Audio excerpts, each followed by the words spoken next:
Good morning, everyone. Welcome to Washington Cathedral, and happy Mother's Day to everyone today. And I don't know about you, but I opened up the shades this morning, and I said, this day does not look like yesterday at all. But at least the rain has stopped, and our family has baseball this afternoon, so I'm grateful for no rainouts. Always grateful for that. Today we are kicking off a new teaching series. I really hope you enjoyed our last teaching series called Raised to Life. Got a lot of good feedback on that as we looked at how to live this post-Easter celebration life according to Colossians chapter 3. And today we're starting a new series called Getting a Grip, Finding God in Your Family. And over the next few weeks we're going to talk about a lot of topics and subjects that deal with family. Right? Marriage, parents, single life in the family, and kids, and all these kinds of things. And today I'll be talking about one of the great challenges of being a healthy family, and that is how to like your family, right? How to like your family. Sometimes that's half the battle, right? Liking your family. Well, this morning, Mother's Day, I got the kids up early, and I knew they had made their Mother's Day gifts at school, and then I got something for Crystal from all of us, and a couple of days, yesterday, took the kids to a place in the house where they could write these notes to Crystal, and at the top of the paper, I told them to write, "I love you because," and then list out reasons why they love their mom. And I let the boys kind of work independently because they can write, okay? And I helped Brooklyn, who cannot write. She's 4, so she was telling me what to put down on her list. And so this morning we got the kids, I said, get your gifts, and Brooklyn was so excited because she made this gift at preschool that she has been hiding in her room, and I found it in the backyard on Friday evening, and because she was so excited she wanted to just carry it around. I was like, no, you got to go put this back. And I got her up this morning, and the first thing she did, she rolled over and she goes, "Happy Mother's Day." And I said, "Wrong person, honey." And but she's just so excited, And so then I got Crystal, and she came downstairs, and she sat in this chair in our living room, and it's the chair of honor, right?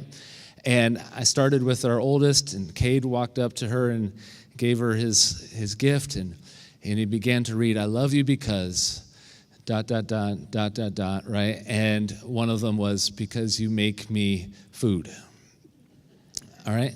Now, if you know Cade, that's actually part of his love language, okay? Ever since he was a little baby, he has eaten a lot, okay?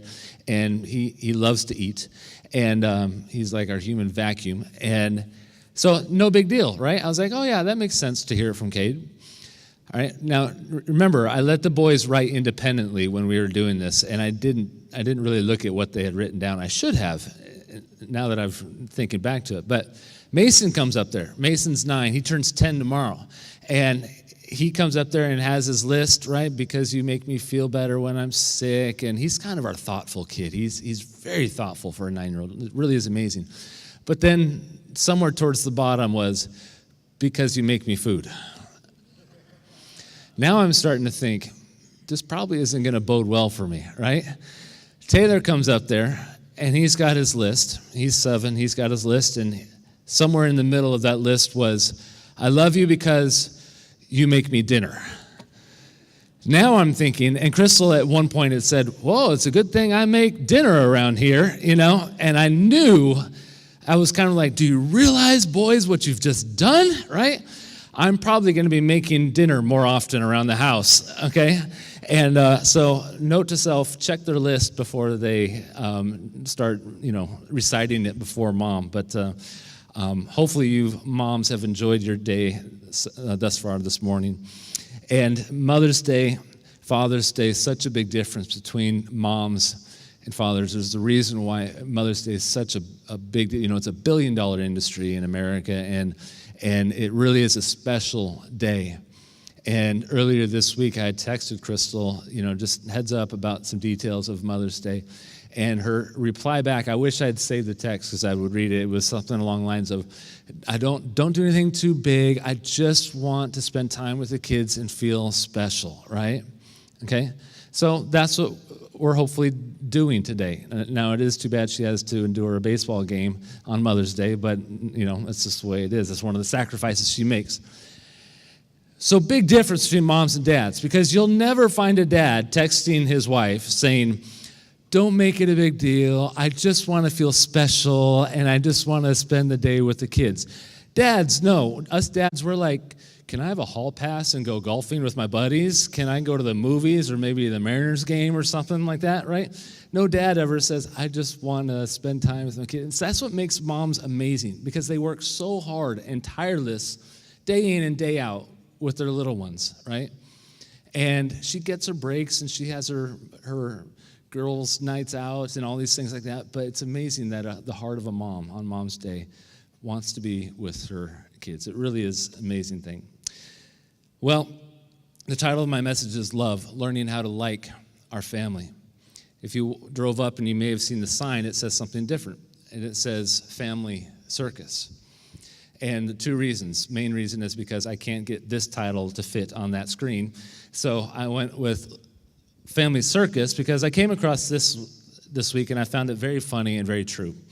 Our family is just one tent away from being a full-blown circus. Okay, how many have ever felt like that, right? Yes, absolutely. All of us at some point have walked into the house and thought, what in the world is happening? My family is crazy, all right?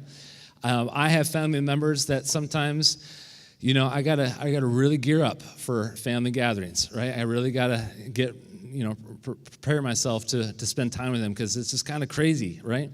And sometimes our family does feel like a family circus, and we've entitled this series, Getting a Grip.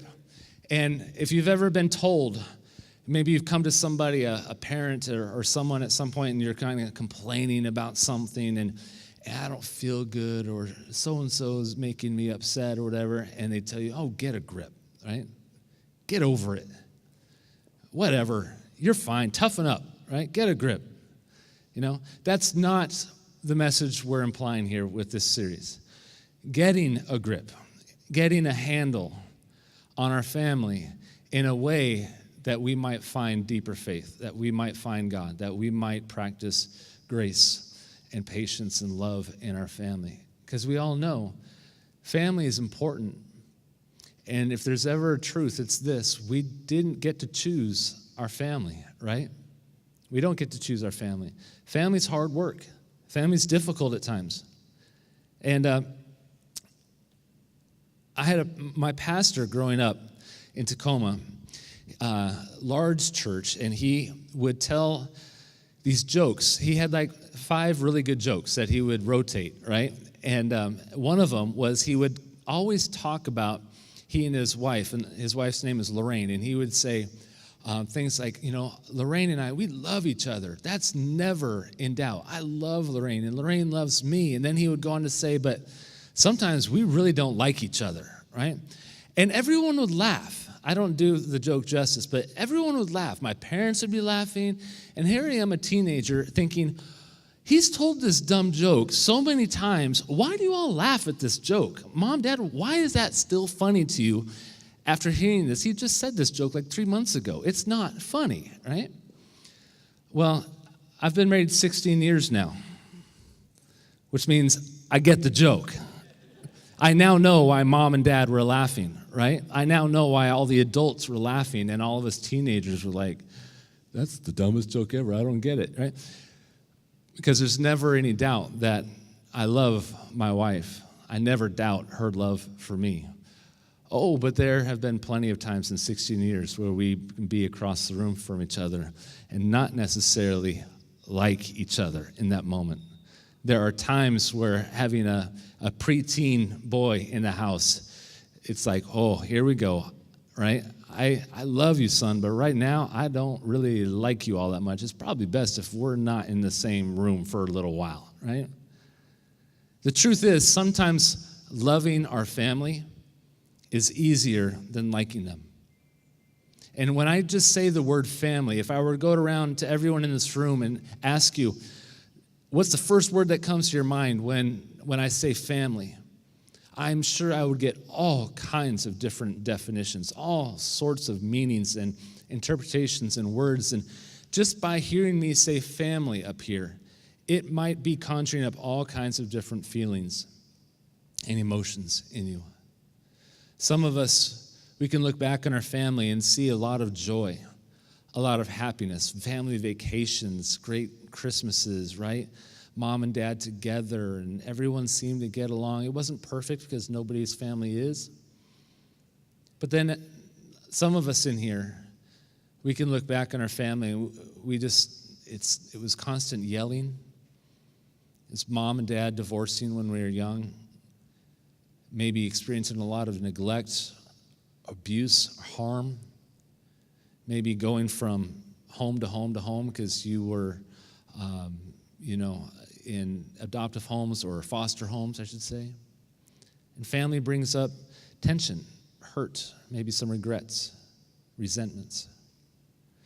And our hope over this course of the series is to use Jesus as the anchor, as the blueprint, as the teacher and model for how we are to function as a family. And today, the verse that I would like to use as sort of the centerpiece to this message is his famous words in John 15, where he's with his disciples, his second family. And he says, "This is my commandment. Love each other in the same way that I have loved you." Love each other in the same way that I have loved you. And he doesn't say, this is my recommendation, this is my advice. He says, this is my commandment. And this word love that he uses here, it's agape. That's the word, agape. And this is it's the most powerful, strongest word we have for love. There are other words for love that we read about in the Bible. Eros, right? Romantic, erotic love. Phileo, right? Friendship buddy kind of love, right? But agape, it's the deepest love. It is the love that a person shows. It's a willful love of putting other people before yourself. If you're a parent in here, you understand agape love because the sacrifices that you are constantly making for the betterment of your children. Husbands and wives, agape love, it isn't always this case, but it should be the case that our marriages are grounded on agape love, a willful desire to put the needs of the other person first. Jesus models this constantly in his time with his second family. We don't know much about his first family. We know that he was close with his mom. We know that he had brothers. But we don't know much about the family that Jesus was born into. But we know a whole lot about his second family, and that was his disciples, the ones with whom he traveled with, he lounged and ate with, right? In this day, in this time, when they would have dinner, there were no chairs, right? They would literally lounge on the floor around food, and it would be an hours-long thing of enjoying each other's company. They were very close. Yet, do you think for a second that 12 people plus Jesus, 13, that's good math right there, friends, 13 people all had identical personalities and all liked each other and got along and had no disagreements ever? Of course not. Of course not. Anytime you have a close-knit group of people, a family like this, you're going to have conflict. You're going to have differences. And I'm sure Jesus at times had to shake his head thinking, how did I end up with this guy? How did I end up with these guys, right? And then he said, oh yeah, I picked them. I ended up with them. Sometimes I like to think that when we hear all these stories about Jesus going off into a quiet place to pray because he was tired, it's because his disciples had just worn him out, right? Just like our kids sometimes just wear us out and we go to bed early or we just need a break, right? But he was very, very close with his second family. And he says, love each other the way I have loved you. And he would show that agape love in the ultimate form by going to the cross and dying for them, for you, for me, for every single person, to cover every single sin. So today I'd like to share just a couple insights, 2 or 3 insights on how we can love our family in this way, this agape love, and learn to like our family, the most difficult family members. And the first thought is this: we need to practice truth and grace. This is central really to every relationship you have, every great friendship you have. If there is no truth and grace, right, there will be broken, fractured relationship. Showing truth and grace to other people in your relationships is how we grow best. And Solomon said in Proverbs 18, "Friends come and friends go, but a true friend sticks by you like family." Think of a friend who's been the most loyal to you, who's been there through thick and thin with you. Now think of the family member who you are closest with, who knows you deeper than any other person, right? Your soulmate, maybe. This person has been there in your darkest times. These people do not exist. It did not happen by accident without there being truth and grace. Crystal and I are constantly on this journey of learning, and it's certainly a roller coaster, a constant journey of learning truth and grace in our marriage, the truth of saying, that hurt me, or I have this need, but following up with grace. This works in every relationship. See, if you have just truth and no grace in a family, you will drive people away. You will push people away because they will feel like they're just constantly being told what they're not good at. Where you have grace, where you're constantly showing grace to people in your family, but never truth, eventually you will feel trampled on and hurt and taken advantage of. Truth and grace. Jesus, with his disciples, models this perfectly, of living out truth and grace amongst those close to him.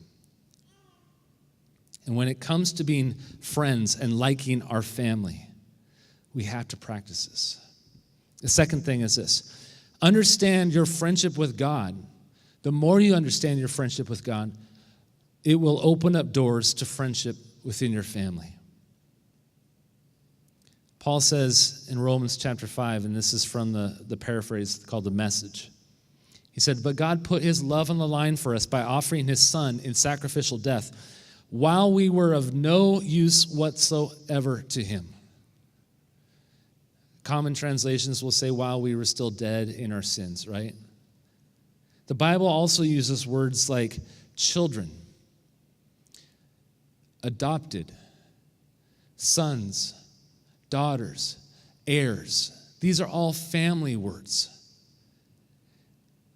When God created Adam and Eve in the garden at the very beginning, he did not create them to be this family unit, right? Now the two shall become one, and then just leave and become this distant, far-off cosmic being.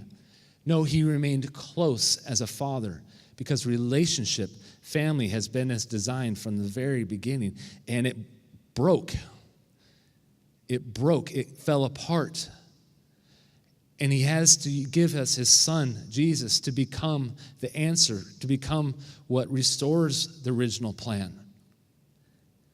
And here we see agape love in the greatest, most amazing form, that he would send us his Son of while we were dead in our sins, while we were of no use to him whatsoever, and he calls us his child. He adopts us into his family.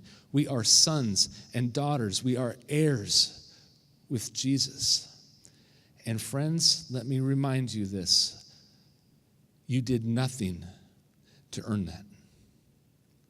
You did nothing to prove to God beforehand that you were worthy of it, because he showed you agape love. When it comes to difficult family members, we should keep this in mind, that we were adopted into God's family when we didn't deserve it. He showed us agape love when we hadn't earned it. We hadn't deserved it. We hadn't worked for it. And so we must try to not make our family feel like they can only be loved and accepted if they've earned it from us. Now, trust, I'm not talking about trust. Trust is a whole different ballgame. That's a whole different talk. That's a different message altogether. But when it comes to love, respect, and acceptance,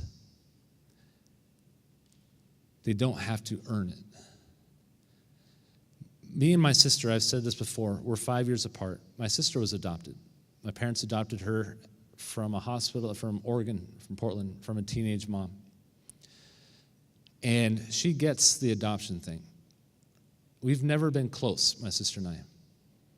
To be totally frank, she's very hard for me to like a lot of times. Very hard.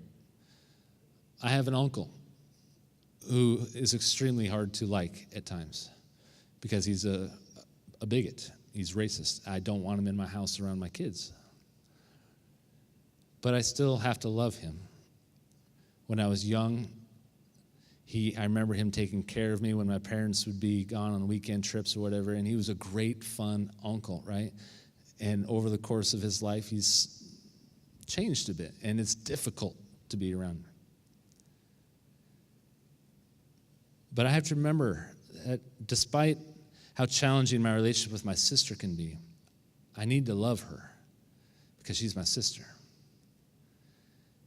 And while there's always going to be tension and difficulty, I should never make her feel like the only way she can be truly accepted from me and my family or loved and valued is if she somehow earns it. Because that's not what God has shown to me. Agape love. Willfully loving a person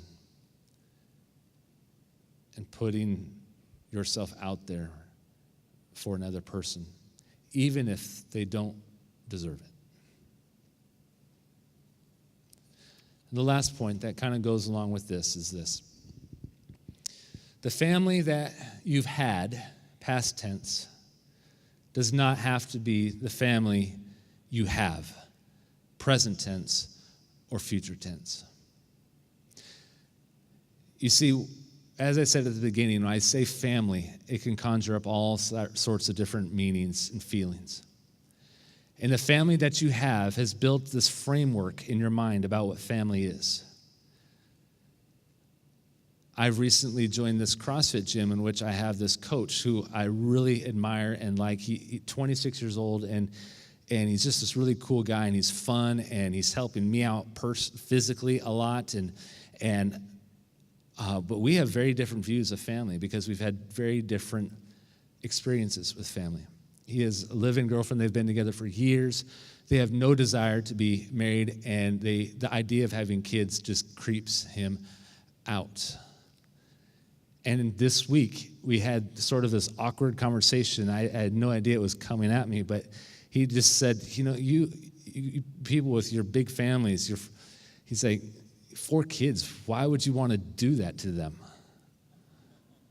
And I was like, oh, I didn't know that was part of my membership fee now. I guess we're paying for that too, right? And it was sort of awkward, but we got through it. We talked about it a little bit, that's not my intent of having 4 kids, right? Was to mess them up. I worry about that already enough. That's not my intent. But it's the framework that he has because of his background, his life. So I don't hold it against him. My hope is that God will somehow open up doors of conversation that I can share with him words like Solomon in Proverbs 3, where he says, do not lean on your own understanding, or trust in the Lord with all your heart. Do not depend on your own understanding. You see, the family that you had, that's your framework. And that sometimes causes us to easily lean back on that framework and depend upon that. When God says, no, trust in me. Don't depend on your own understanding. Don't depend on the past and think that has to be your future. Because God is a God of hope. God is a God of healing, of restoration, of reconciliation. He is a God about making things new, about bringing families together, not breaking them apart. You had a first marriage that fell apart, and there was anger and maybe abuse, and it just was a mess, right? That does not have to mean that your second marriage is going to be the same way. Because the family that you had with God does not have to be the family you have. And as children of God, we should be children of hope. And as Pastor Tim mentioned earlier at the beginning of the service, we are a family of God. When you become part of a church, you become part of a family of faith. And it's hard and it's messy, because I got news for you. We're not all going to like each other all the time, right? Except for you all. You all like me all the time. I know that, right? We're not going to get along all the time. We're not going to agree with each other all the time. But what makes a family of God, what makes a community of faith so great is a 12-year-old boy could walk into youth group today hurting and angry and full of resentment towards his parents because they're getting a divorce. But a kid invited him to come to church, and he meets Pastor Josh, he meets Pastor Ben, and he experiences love and acceptance. He hears a message about Jesus and hope, and that kid could grow up to be in high school. That kid could grow up to be in college and a young adult, and he finds this special someone in his life, and 50 years later, he's got grandkids, crawling around his feet, and he's got this amazing life because with God, the family he had didn't have to be the family he could have. That's the profound beauty of being part of a family of God. And my hope, friends, is that over the course of the next few weeks, we offer our families to God. All of it, the good, the bad, the beauty, the junk, the joy, the hurt, everything. Our kids, our roles as parents, our roles as husband, wife, my role with my sister, as roles as sons and daughters with our kids, nieces and nephews, everything. And let God bring hope. Let God strengthen our families. Let God and Jesus' model of agape love be the cornerstone for who we are becoming in our families and who we're becoming as a church. Pastor Tim.